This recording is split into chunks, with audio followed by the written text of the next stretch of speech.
Kasama po siya sa mga nagbebenta ng suka. Yung iba naman po siguro ay bumibili ng suka. Alam po ninyo ako, dahil sa hirap yata na dinaanan ko sa aking buhay, nangungutang po ako ng suka. Pero kahit po ganon, kahit na tayong lahat ngayon na nandito ay pinaglihi lahat sa suka, tayo po lahat ay nakakakilala. Alam natin kung bakit napakataas ng pangunahing bilihin sa ating bansa. Yung hindi kumakain ng suka, hindi nila alam yun. Alam din natin na lubog na tayo. Naaamoy lang natin ay suka. Pero sila hindi nila alam. Sapagkat karamihan sa kanila ay involved sa corruption. Humirap ng humirap ang ating bansa.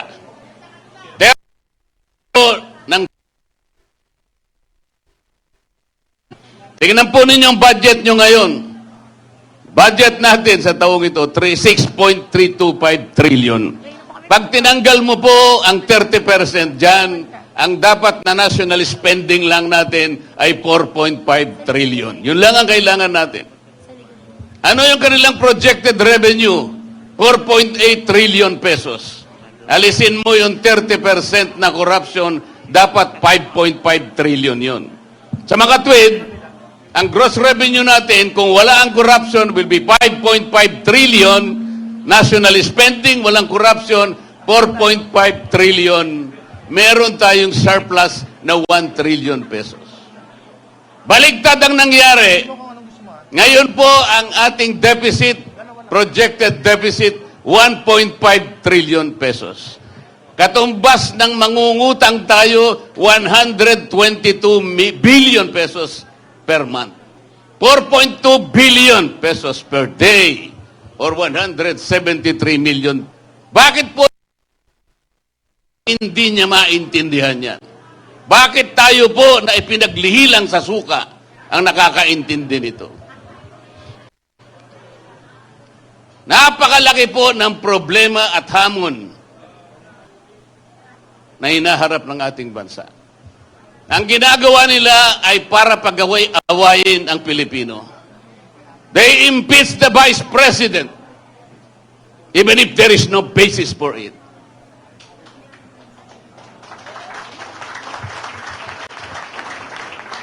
Tama po yung sinabi ng mga kasama ko. Nung pong nasa Cagayan de Oro kami, sinabi ko na, itaga mo ito sa bato, Senador. I-impeach nila ang Vice President. Nangyari na po. So, ang gagawin nila ngayon, even if the impeachment complaint was a handiwork of the 19th Congress, ang gagawin nila pagdating ng 20th Congress, pipilitin nila na doon nila litisin ang ating Vice President. There is a constitutional issue here. Kailangan po ninyo yung abogado na makakarating sa 20th Congress. Kailangan po ninyo yung abogado na lalaban para sa inyo, para sa katwiran. Sapagkat kung wala po kayong dadalhin na abogado doon na magtatanggol, our country will be going to the dogs. Hindi ko na po hahabaan ang aking sasabihin. Nagkakaintindihan naman po tayo. Gusto ko na lamang ikwento sa inyo nung inimbita po ako ng Filipino Inventor Society. Napakarami po pala nilang nagawang invention. Ang Pilipino pa lang nakagawa ng karaoke, ng yoyo, ng bamboo incubator, ng 3-in-1 jeepney, ng isang unsinkable portable boat, ng isang laser acupuncture device. Napakarami po. Pati pala banana ketchup, Pilipino pala naka-invento. Ang sabi ko po sa kanila, bakit hindi kayo naka-imbento ng isang aparato na kailangan natin, lalong-lalo na sa panahon ng eleksyon? Katulad po ng isang scanner na kung saan yung pong kumakandidatong senador ngayon, 65 yata silang lahat. padadaanin po nyo sa aparato na yan para makita natin kung sino yung qualified. Madali po yun ng ating bansa. Padaanin po yung 65 na tumakbong senador. Maniwala kayo sa akin, kapag kayong na-inventong aparato na yon ay matino, alam po ninyo kung sino lamang ang lulusot doon? Ito pong mga kandidato ng PDP laban. Lahat po ay re-rejectin ng aparato na yon. Maniwala kayo sa akin, sapagkat yung aparato na yon ay ginawa sa suka. Salamat po. Oh! Attorney Rodante Marcoleta. Oh, suka! Suka! Wow! Halika, Giselle, sumama mo ko dito. Okay na. Okay, yan po ang ating, grabe yung tapang nyo, ha? Ako, nanonood ako. Di ba? Nanonood naman kayo, di ba? Mag-isa lang siya ron sa lamesa na yon. Tapos lahat ng katapat niya, sinasagot niya, nilalabanan niya, palakpakan niya kung gaano katapang yung tao na yan. At wala silang maisagot na tama. Napakatalino, kaya ako, believe ako sa tao yan. Okay, next. Our next candidate is a well-known spiritual leader, philanthropist, environmentalist, and humanitarian and peace advocate. He is the founder of the Kingdom of Jesus Christ, a religious organization based in Davao City, which has grown exponentially from the Philippines to the world in a span of 4 decades, aside from the global dissemination of the gospel of the kingdom. Ladies and gentlemen, the founding chairman, Sonshin, am I right? Media Network International, SMNI. Palakpakan po natin, number 53, Pastor Apollo C. Kibuloy. Tawagin natin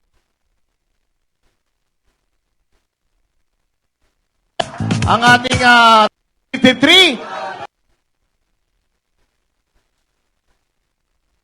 Tito Torion.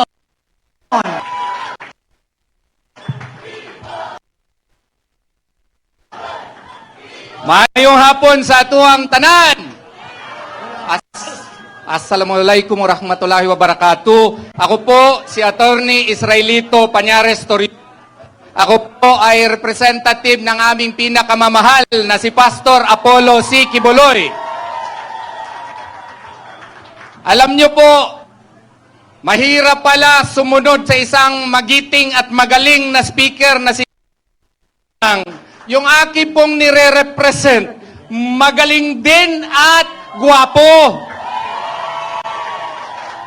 Si Pastor Apollo C. Kibuloy ay kailangan nating suportahan. Bakit? Galing siya sa kahirapan. Ang kanyang mga magulang ay galing sa Lubao, Pampanga. Ipinanganak siya doon sa Kalinan sa Tamayong, Davao City. Siya po ay galing sa kahirapan, kaya naiintindihan niya ang kahirapan. Yung sabi po ni Presidente Marcos na bumibili lang daw ng suka at naging meron ng certificate of candidacy, maniwala kayo o hindi. Si Pastor Apollo C. Kibuloy noon, dahil sa kahirapan, ay gumagawa po ng suka. Pero dahil sa kanyang paniniwala at sa kanyang grabe na determinasyon na maka-achieve sa buhay niya, napaakyat niya ito, nag-aral, naging scholar, naging pastor, at in 1985, he founded the Kingdom of Jesus Christ, which is now one of the leading religious organizations in the world. Alam po ninyo, meron siyang kaibigan. ang kanyang kaibigan, ang ating heart and soul ng PDP laban ngayon. Dahil sa kanyang closeness ng ating mahal na Presidente Rodrigo Duterte, ginawa siya ngayong poster boy ng kalabisan ng ating pamahalaan. Kaya nga ngayon, saan po siya? Nasa po siya sa presuhan. At ngayon, ipagpaumanhin niyo po, baka po nangangamoy na siya ng suka, pero everyday po siya naliligo. Atin pong pakinggan ang mensahe, ang boses ng mga taong inapi. Pastor Apollo Kibuloy. Si Pastor Apollo C. Kibuloy, pinuno ng fastest growing congregation na Kingdom of Jesus Christ na may 7 milyong nasasakupan sa buong mundo. May prinsipyo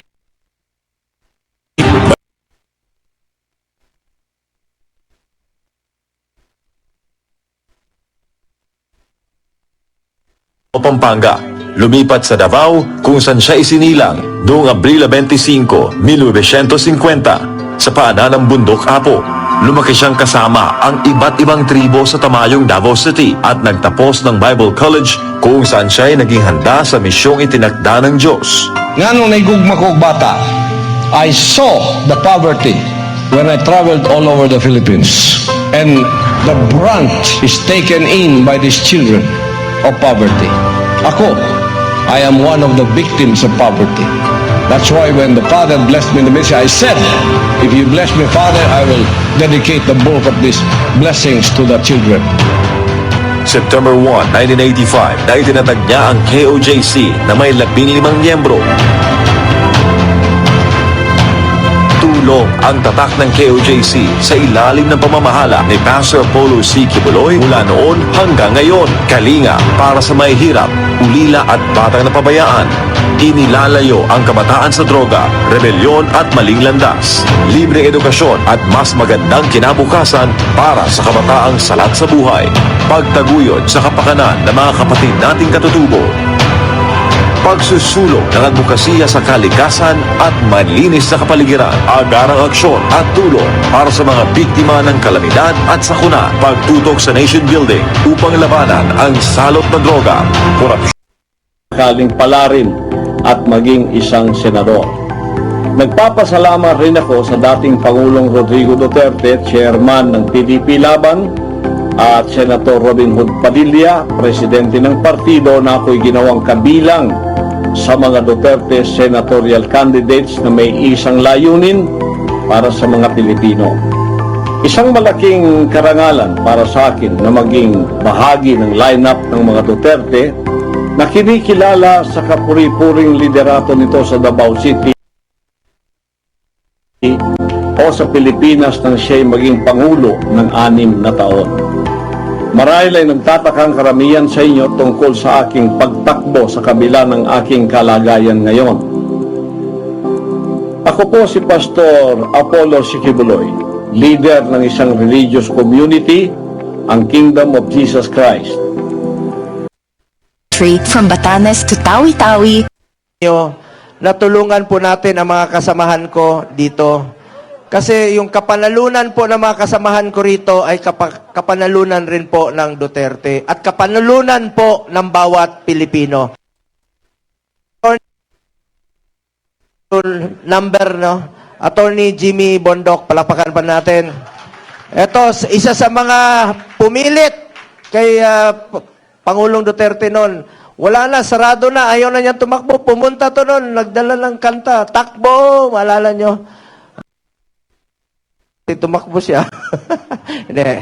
Talino po to si Attorney Jimmy Bondok. And of course, ang aking kasamahan sa Senado, sa totoo lang, hindi magiging successful ang administrasyon ni dating Pangulong Duterte.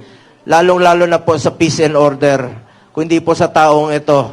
Magaling, katabi ko ito for the last 5.5 years. May pusong para sa Pilipino. Talagang maasahan. Walang lugi po ang Pilipino rito. Ang aking kasamahan. Sana po pera sa amin dalawa madagdagan pa po. Tulungan niyo po ito para dadami po kami sa Senado at marami po kaming kakampi ron. Palakpakan po natin Senator Bato de la Rosa. And sunod, ako na yan eh. Kung ako naman, kayo nang bahalang humusga. Kung sa tingin ninyo nagtrabaho po ako para sa Pilipino. Hindi po ako politiko na mangangako. Gagawin ko lang po ang aking trabaho dahil bisyo ko ang magserbisyo sa ating mga kababayang Pilipino at naniniwala po ako na ang serbisyo po sa tao, serbisyo po yan sa Panginoon. Serbisyo po yan kay Allah. Ngayon, next is kapwa rin Ilonggo. Ito, pride po ito ng Visayas. He is from Bacolod, Negros Occidental. Passionate po ito na labanan ang korupsyon sa gobyerno.